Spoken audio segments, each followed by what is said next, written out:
Welcome है हमारे YouTube channel RY Yadav maths में। आज हम यूपीएसआई 14/12/2021, यहाँ पे 2025 लिखा हुआ है लेकिन याद रखिएगा 2021 के जो प्रीवियस ईयर के पेपर हुए थे उसका जीएस पोर्शन है। क्या है? GS portion.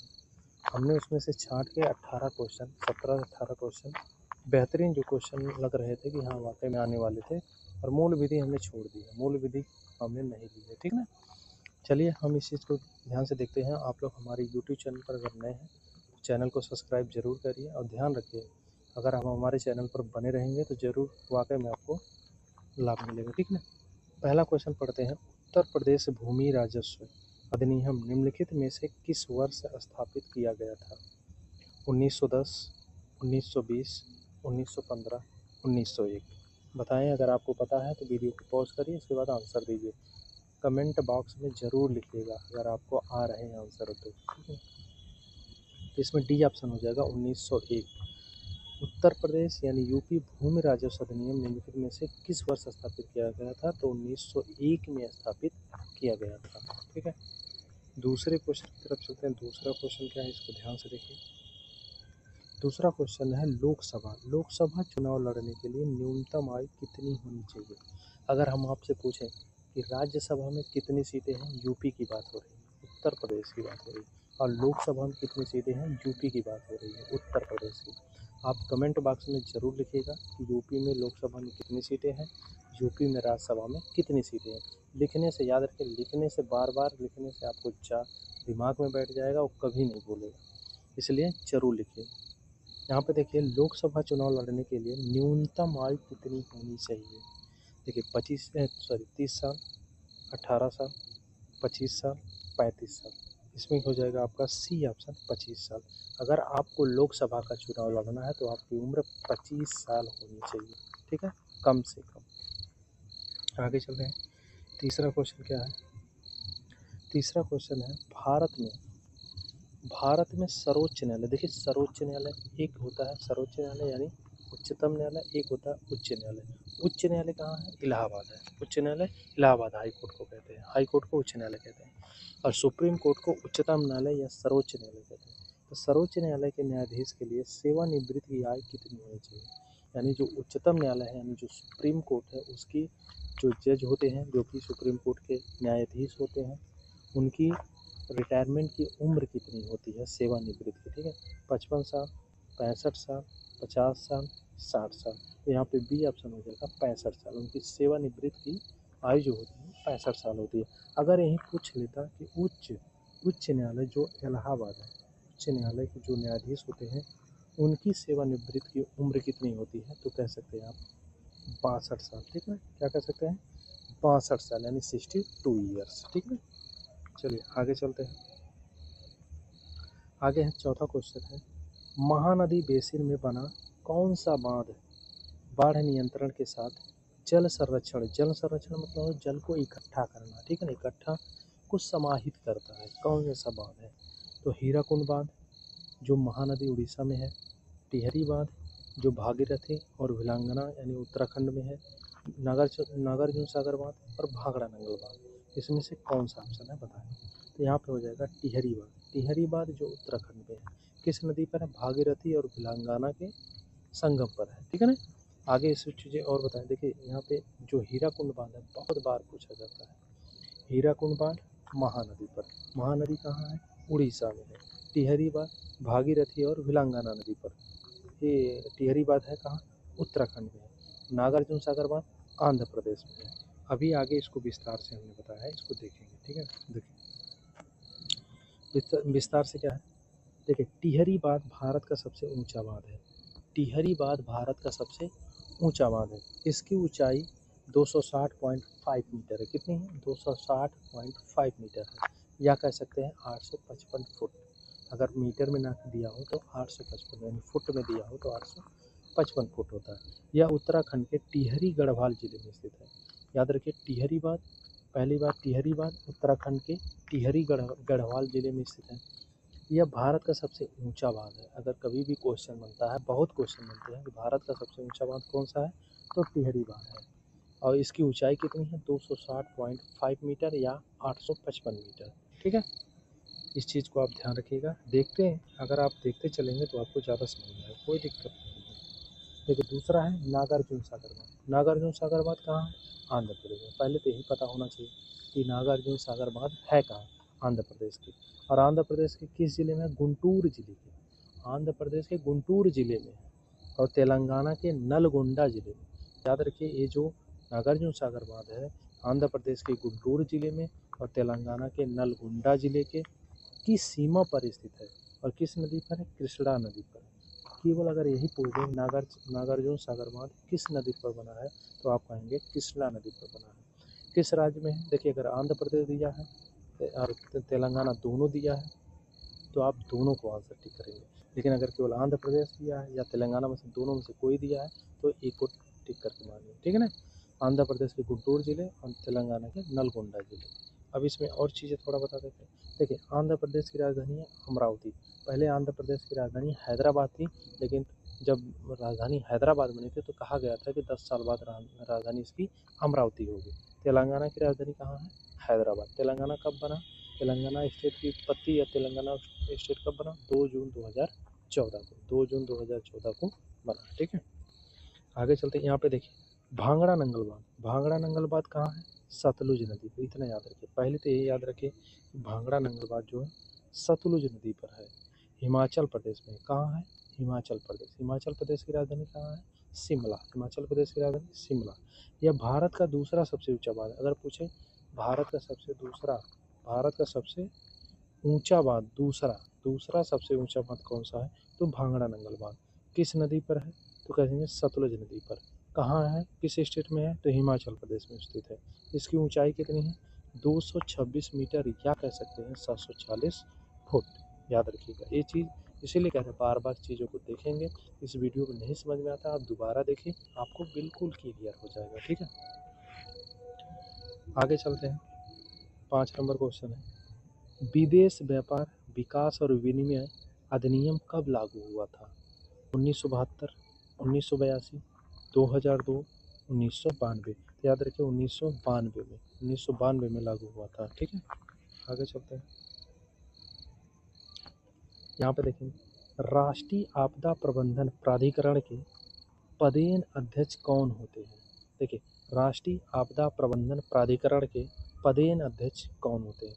भारत के राष्ट्रपति होते हैं, भारत के नियंत्रक महालेखा परीक्षक होते हैं, भारत के प्रधानमंत्री होते हैं, भारत के उपराष्ट्रपति होते हैं। तो इसमें हो जाएगा सी ऑप्शन, भारत के प्रधानमंत्री होते हैं, जो अभी हाल ही में हमारे श्री नरेंद्र मोदी जी हैं, ठीक है ना। तो याद रखिए, भारत के राष्ट्रपति का जो पद की बात की गई है किस अनुच्छेद में की गई है, तो आप कहेंगे अनुच्छेद 52 में की गई है। भारत के नियंत्रक और महालेखा परीक्षक जो है किस अनुच्छेद में उनकी बात की गई है, तो ये अनुच्छेद 148 में। भारत के उपराष्ट्रपति का पद किस अनुच्छेद में है, तो अनुच्छेद 63 में। अगर आप हमारी करंट की वीडियो देखना चाहते हैं तो RY सिंह @RY सिंह डालेंगे तो उसमें हमारी करंट की वीडियो देख सकते हैं। डेली मैं 60 वीडियोस पे डालता हूँ, 3 क्वेश्चन आते हैं मेरे डेली, उस पर आप लोग ध्यान दीजिएगा। ये चीज़ें मैं बता चुका हूँ कुछ, ठीक है ना।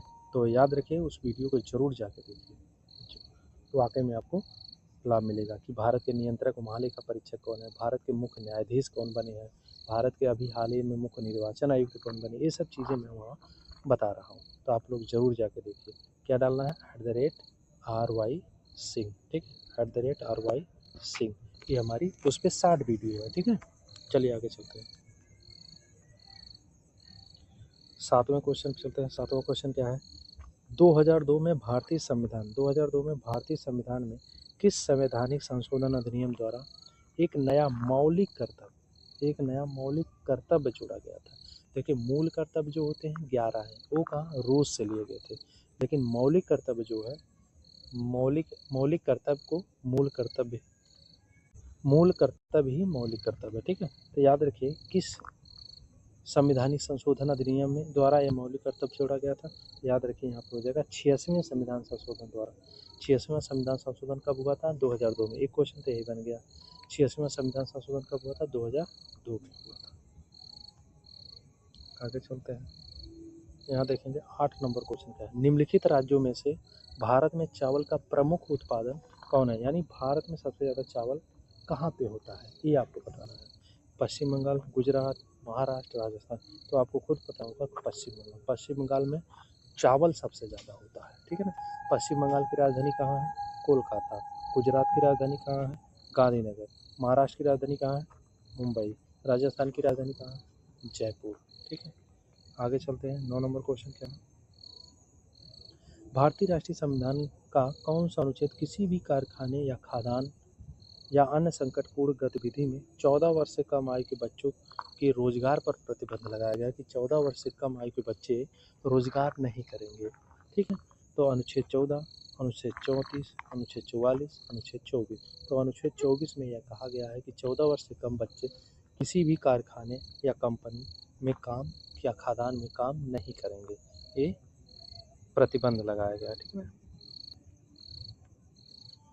प्रतिवर्ष द्वारा डैश द्वारा मानव विकास रिपोर्ट HDR प्रकाशित की जाती है। किसके द्वारा प्रकाशित की जाती है, विश्व आर्थिक मंच, अंतर्राष्ट्रीय मुद्रा कोष, संयुक्त राष्ट्र विकास कार्यक्रम, न्यू डेवलपमेंट बैंक। तो यहाँ पर हो जाएगा संयुक्त राष्ट्र विकास कार्यक्रम के द्वारा जो है HDR प्रकाशित की जाती है। ठीक है, आगे चलते हैं।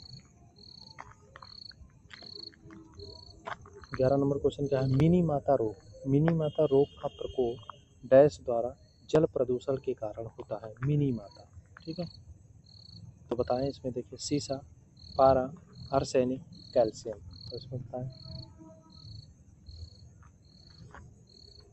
तो इसमें हो जाएगा पारा यानी आर्सेनिक, मरकरी की मात्रा ज़्यादा होती है। ठीक है ना, मिनी माता रोग पारा की द्वारा जल प्रदूषण के कारण होता है। ठीक है,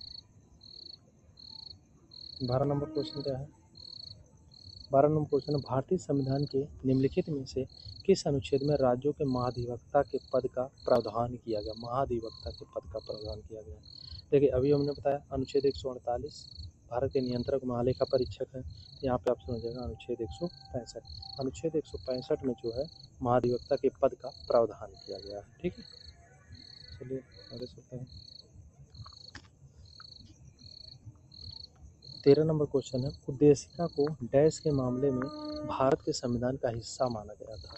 ठीक है, किसका माना गया था, संगम सिंह बनाम चुनाव प्राधिकरण, भीम सिंह बनाम हरियाणा राज्य, ठीक है, एक्सप्रेस न्यूज़पेपर लिमिटेड बनाम भारतीय संघ। यहाँ पर हो जाएगा केशवानंद भारती बनाम केरल राज्य, यही ऑप्शन सही हो जाएगा। ठीक,